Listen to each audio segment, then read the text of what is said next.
time that's truly nourishing, and just the time and space to completely let go and just drop and to just exist, not needing to do anything, not needing to think anything in particular, not needing to feel anything in particular.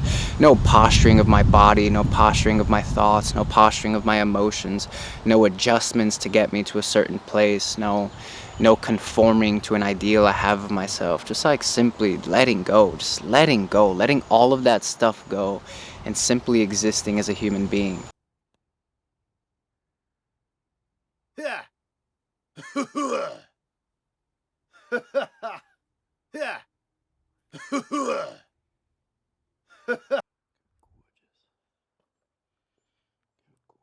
this all is. How beautiful this earth is. Oh, look at that lush green. That lush green grass. Vibrant. Vibrant like I wish I was. The humans have been here. The humans have been here before. Made art. I'm a bit torn on how to make these videos, if I want them to be more vlog style, where I'm simply sitting here as I am, kind of spewing out my thoughts in order for me to think and for you to see my process of thinking. You know, that kind of raw, unedited, unrefined substance of my imagination that's just churning and churning and churning as I sit here. Or if I want to remove all of that, take that into the back room, you know, alchemize it and come out with a finished product which is kind of professional looking and more film-like. And I'm not sure what the right approach is. Probably the right approach is both approaches. Somehow synthesize both ideas into one product, into one creative work. So bear with me as I figure that out. Check this place out.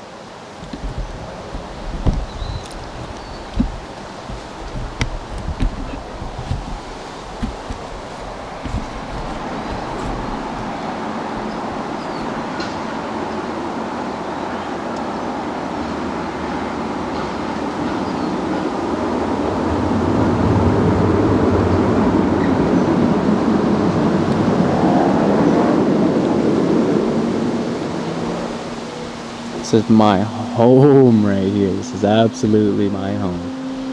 I'm so glad and so absolutely unremarkably, not unremarkably, so incredibly delighted and grateful and glad that this space exists, that I found this space, and also that I gave myself this space, that I gave myself the time and the opportunity to be here to just kind of soak this all in, because, you know, it's that good. Yeah, and I'm just like, oh, I'm delighted right now. Honestly, I'm quite delighted. Oh man, it's so difficult trying to start this creative process, not really knowing how to have a creative process as such, and already feeling the restrictions of wanting to have a certain goal, or of having an idea in mind and needing to capture the essence of that idea, having to speak in front of the camera and say words that illustrate to you what it is I'm seeing inside of my own mind and feeling with my heart and with my body. And in having a certain idea that I want to try to convey, which I think is valuable, that you as a listener might also find valuable in your own life. It's really, yeah, that restriction is really difficult. Yeah, I don't know. Creative process is something that should be free. The creative process is an exploration and a natural unfolding. It's just curiosity taking you to a certain point, curiosity taking you to limits that you haven't seen before, and then bringing you to that boundary, that's where the creativity comes forth, because it's new information. And it can be incredibly difficult to try to create when you already have an idea in mind, and there comes the sun.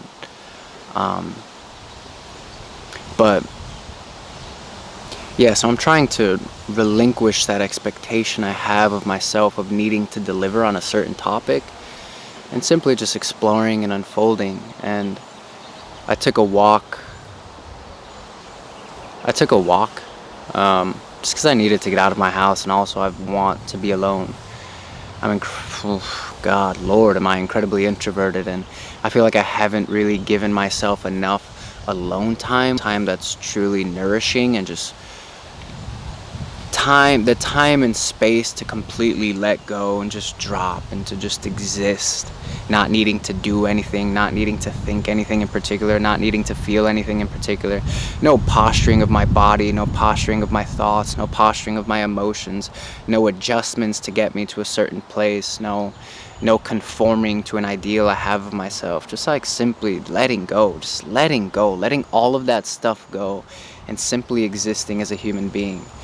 And so I took a walk, and I found this absolutely gorgeous spot on a little hike that I found. I went off the beaten trail, and I'm just kind of surrounded in nature.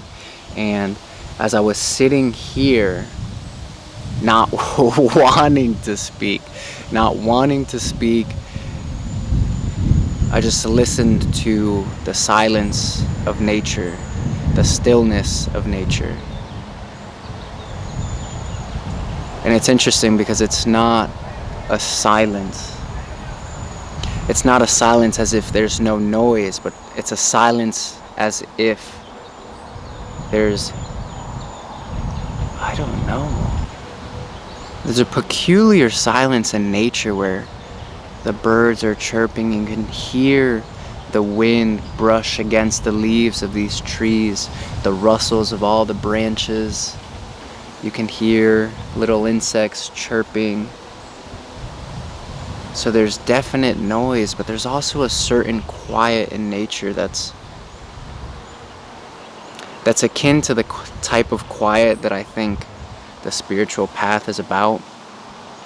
One thing that I've been thinking about is the silence that the monks talk about, silencing your mind. I don't think it's an absolute silence in which there's no thoughts. It's that there's a distance between you and the thoughts that you hear, so that wherever you are standing is silent and it's listening to the thoughts.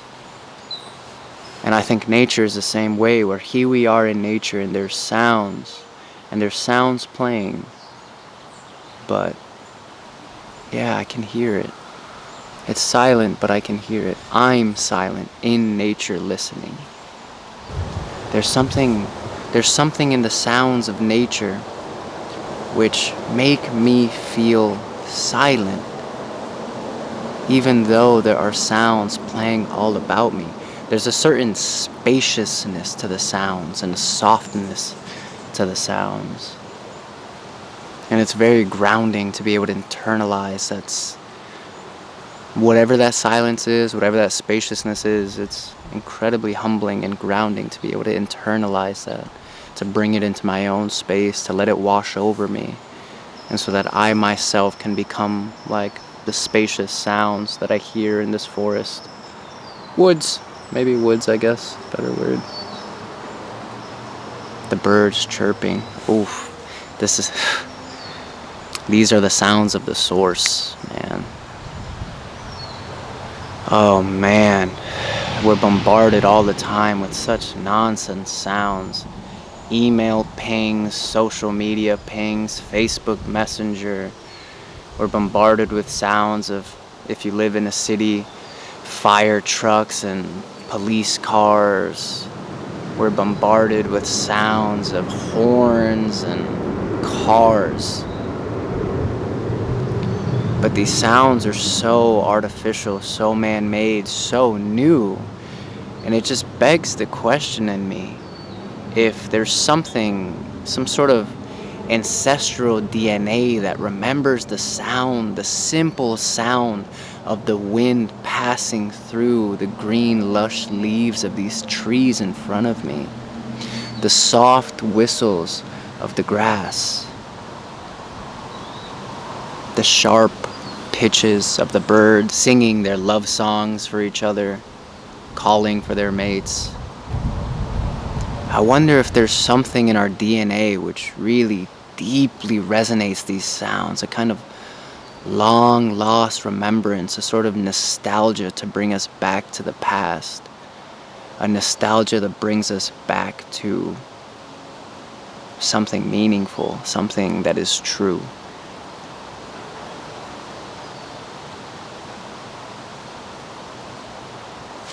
Hippie life.